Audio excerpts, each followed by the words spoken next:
Hi there, we are in part 3 now. I was speaking about creationism and helping atheists understand why it is that believing nothing happens when we die is, especially if you are a scientist, bereft of reconciling in and of yourself how some facets of matter within us just cease to exist when scientifically we know that no energy ever really truly goes anywhere. Now, the breath of God, okay, I was talking about that, but I was also speaking about witchcraft and how it is that people end up getting motivated to go out like that. And I was telling you a story about a guy that I used to work with at my former organization that did this, that consulted with, dark arts because he was desperate for a job. Anyway, and I was also speaking about how the devil is not a creator, God is, and how God is the only one that can create ex nihilo. Ex nihilo meaning for creating something out of absolutely zero, nada. For he is the very beginning of all things. He is God. He has no beginning in and of himself. Okay, so going back then to the point of how it is that God breathed into Adam and he became a living soul. In Ecclesiastes, what it is that who wrote Ecclesiastes? I stand corrected, is it Solomon? What he's alluding to is that it's a total mystery how a baby, we can understand how the biological process of bringing a semen with an egg together to create a zygote is possible. We can understand it even biologically, if at all you've studied within the medical sciences how a baby is formed. You can put 2 and 2 together, 1 plus 1, and understand how that happens. But it is an absolute mystery how that baby eventually becomes this thriving individual with a unique personality, like a ball of energy just rolling around. What is the breath of life in this child? God breathes into human beings and they become living souls. That personality, that consciousness, basically, that is the miracle. That is the reason why atheists shouldn't just leave it at the fact that you gotta see it to believe it. Well, where did all that energy come from? Where did it all come from? The miracle of God is in the fact that it's not just a heartbeat that makes a person alive, but a consciousness, and that is something that science for the life of us cannot explain. And that's why the Big Bang Theory is a folly. Okay, moving on. So the Lord is the one, obviously, then that is the creator of that breath of life, for he is a conscious being that therefore makes us conscious. We are able to have a personality and be known as Ukarabo, who is this particular way, and you recognize her and remember her from the time you were young all the way up until you were old. The two of y'all, if you grew up next to each other, it's Karabo. If I were to be indwelt by somebody else's personality or spirit, you would tell that something's wrong. We have a unique identity, that, like a barcode, if you want to call it that identifies exactly Karabo versus your twin sister, if you have one, that looks exactly like you genetically, but again, living soul, completely different personality, all together.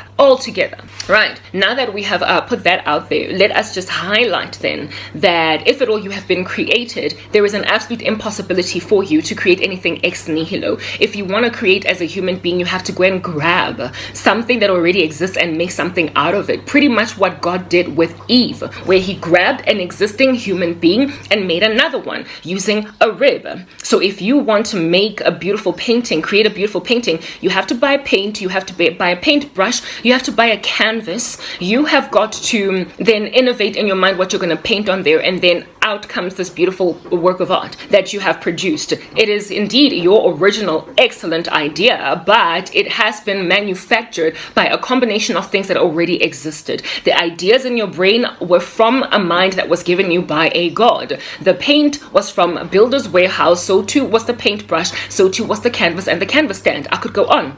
So your artwork is your creation, but it is not ex nihilo. You are a creation, just like the devil is also a creation, just like entities that were the Nephilim spirits, disembodied spirits of the Nephilim, created using the seed of man and the seed of woman.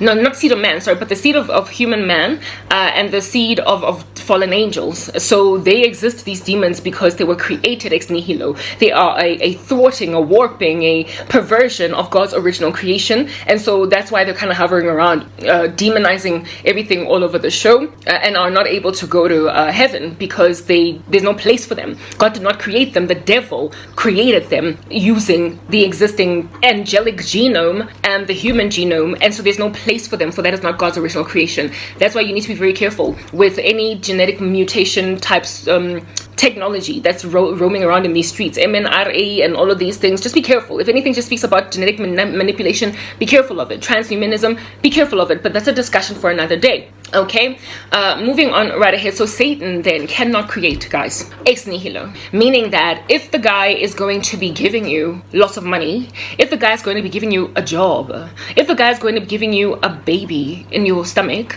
if the guy is going to be clearing your skin, whatever it is that you consult these various sangomas for, there's no end as to what people will try and use supernatural means to fix whatever in their lives. It's coming from somewhere. The devil cannot manufacture out of the blue nothing. So for those reasons, one must always ask themselves when they consult amasangoma, when they consult spiritists, mediums, and all those people, you must always ask yourself, out of what has this batter of dough been produced? Where does this job come from? Where does this baby come from? Where does this ABC, I could go on, ipumagupi, guys? It's energy stolen from somewhere. So if you're going to be getting a job using dagazi sangoma, those of you who think that it is innocent, you are not bewitching your friend, you are not bewitching your cousin, you are not bewitching your baby, you are just asking for a job. And it's easy. Those who try to justify consulting amasangoma, dingaka, they like to say these sangomas, ngakas, whatever, I don't care about the ranks, okay, what you call the one or the other. My study is in Christ, not in demonology or whatever. So let's just stick to the basics. Dingaka di sangoma zena. There are a lot of them who rock up, and I mean, I'm actually alluding right now to those batwasitsing in the entertainment industry, because they don't want to be viewed, since they are public figures, they don't want to be viewed as evil. They don't want to be viewed as Boloyi. They want to be seen as traditional healers, whatever under heaven that even means. Okay, well, they want to be called that precisely because there are apparently facets of sorcery that are pure or clean or whatever, that don't harm other people. So when you go to a sangoma to ask for a job, you just want a job. Who doesn't want to work, you know? It's nothing. It's not like I'm bewitching my best friend that she might fall to the ground splat and never come up for air again. And some sangomas say, I don't help people steal futures. I don't help people destroy lives. I just help people that are struggling with ailments in their bodies, with falling pregnant. I just help people get jobs.